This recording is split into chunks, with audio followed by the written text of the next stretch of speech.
प्रशासन शहरों के संग अभियान के साथ साथ अब सोमवार से महंगाई राहत शिविर की भी शुरुआत कर दी गई है। महंगाई राहत शिविर को लेकर अजमेर दक्षिण विधायक अनीता बघेल ने सरकार को जमकर आड़े हाथों लिया। उन्होंने कहा कि ये शिविर सिर्फ और सिर्फ सरकार का प्रचार प्रसार शिविर है।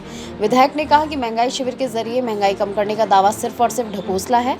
सरकार यदि सच में महंगाई कम करना चाहती है तो पेट्रोल डीजल पर से वैट कम किया जाए, बिजली के दामों में कमी की जाए, तभी आम जनता को राहत मिल पाएगी, वरना इस शिविर से जनता को कोई लाभ नहीं मिलने वाला है। विधायक अनीता बघेल ने कहा कि कल्याणीपुरा और माखोपुरा क्षेत्र में भी कैंप का आयोजन किया गया है। माखोपुरा में इंटरनेट की स्पीड स्लो होने की वजह से कैंप में लगाए गए कंप्यूटर नहीं चल रहे थे, जिसकी वजह से लोगों ने हंगामा खड़ा कर दिया। छोटे से टेंट में कैंप का आयोजन किया जा रहा है। तेज गर्मी और लू की वजह से लोग बीमार हो जाएंगे। JLN हॉस्पिटल में PPP मोड पर चलने वाली MRI मशीन भी अब बंद पड़ी है। ऐसे में लोगों को स्वास्थ्य सुविधाएं भी ठीक ढंग से उपलब्ध नहीं हो पाएंगी। सरकार को कैंप लगाने से पहले इन सभी व्यवस्थाओं को दुरुस्त करना चाहिए था।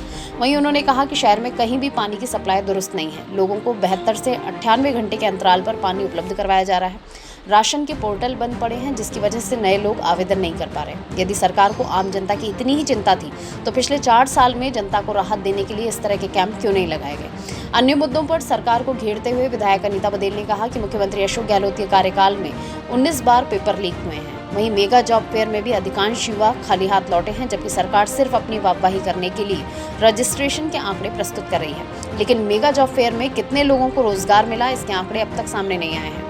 500 रुपये में सिलेंडर उपलब्ध करवाने के सवाल पर जवाब देते हुए विधायक बघेल ने कहा कि 500 रुपये का गैस सिलेंडर भी सिर्फ उज्ज्वला गैस कनेक्शन धारियों को ही उपलब्ध करवाया जाएगा। गरीबों को 500 रुपये में सिलेंडर नहीं मिलने वाला। वहीं सरकार द्वारा आयोजित किए जा रहे कैंप का मध्यम वर्ग से कोई लेना देना नहीं है। मध्यम वर्ग को इसका कोई लाभ नहीं मिलने वाला। इन सभी योजनाओं का लाभ सिर्फ और सिर्फ पुराने लाभार्थियों को ही दिया जा रहा है। किसी भी नए लाभार्थी को इससे नहीं जोड़ा जा रहा। ऐसे में इस तरह के शिविर सिर्फ और सिर्फ प्रचार प्रसार का एक जरिया है और कोरा ढकोसला है।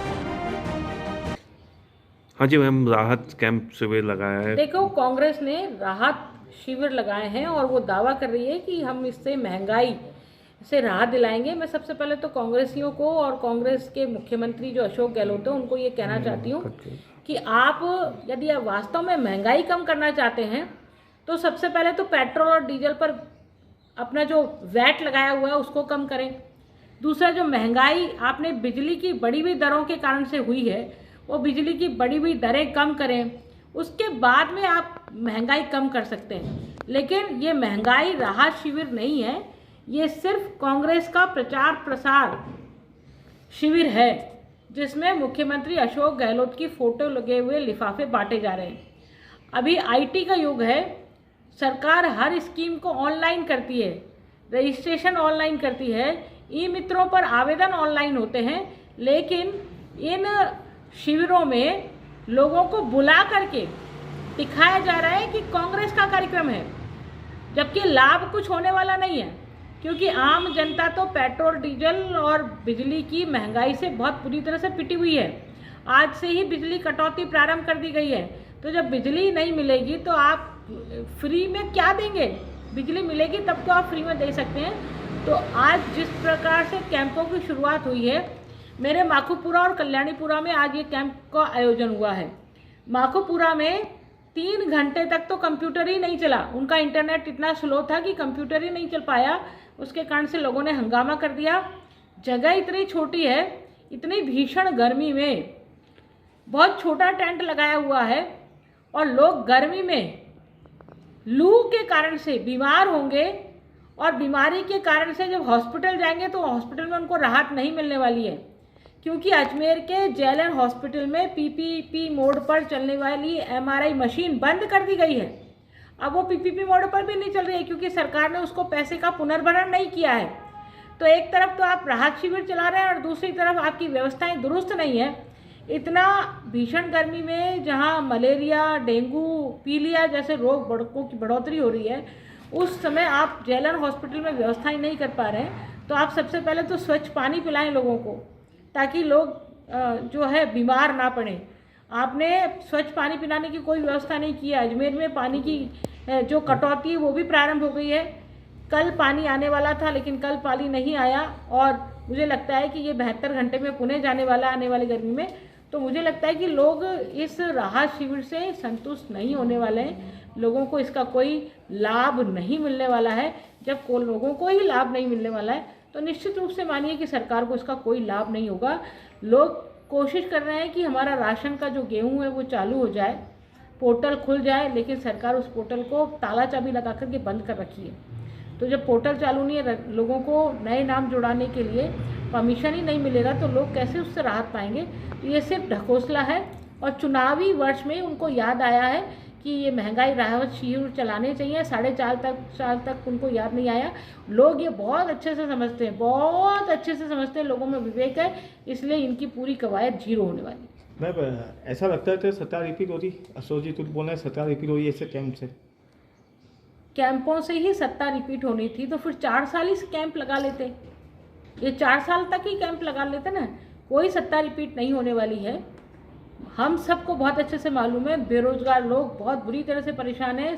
19 बार इस सरकार में 19 बार पेपर आउट हुआ है।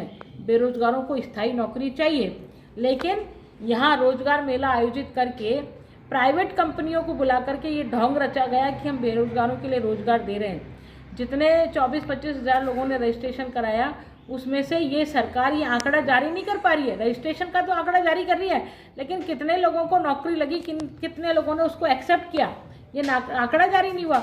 इसका मतलब साफ है कि यहाँ कहीं ना कहीं घालमेल है और लगता है कि जिस आशासित परिणाम से उन्होंने ये रोजगार मेला लगाया था वो परिणाम उनको नहीं मिले, इसलिए वो आंकड़े जारी नहीं किए जा रहे हैं। तो ये जो राहत कैंप है, इनके भी आंकड़े जारी नहीं होंगे। ये सिर्फ डाटा कलेक्शन का काम कर रही है सरकार कि हम किस लोगों को लाभ दे रहे हैं, ताकि चुनाव में उस लाभार्थी से वोट की अपील की जा सके। लेकिन जो लाभार्थी हैं वो ऑलरेडी पहले से ही लाभार्थी चले आ रहे हैं। जो राशन वाला है उसको पहले से राशन मिल रहा है, उसी को ये फूड किट देने की बात कर रहे हैं। तो इसमें नया कुछ भी नहीं है, नई कोई बात है नहीं। इससे लोग निश्चित रूप से परेशान होंगे और कुछ नहीं मिलने वाला। 500 रुपये का सिलेंडर कैसे देंगे? देखिए 500 रुपये का सिलेंडर ये उन लोगों को दे रहे हैं जिन्होंने उज्ज्वला गैस का कनेक्शन लिया हुआ है, ठीक है। उज्ज्वला गैस के कनेक्शनधारी को ही मिल रहा है, आम गरीब BPL को नहीं मिल रहा है। तो जिन्होंने उज्ज्वला का कनेक्शन लिया है या वो इस्तेमाल करेंगे तो उनको मिलेगा, यदि वो इस्तेमाल ही नहीं करेंगे तो उनको कैसे मिलेगा, मुझे बताइए। क्योंकि उज्ज्वला के कनेक्शन कई बार तो बहुत सारे लोगों को हमने ही दिलाए उज्ज्वला के कनेक्शन। 3 महीने तक सरकार ने उनको फ्री में दिए थे सिलेंडर कोविड के टाइम में।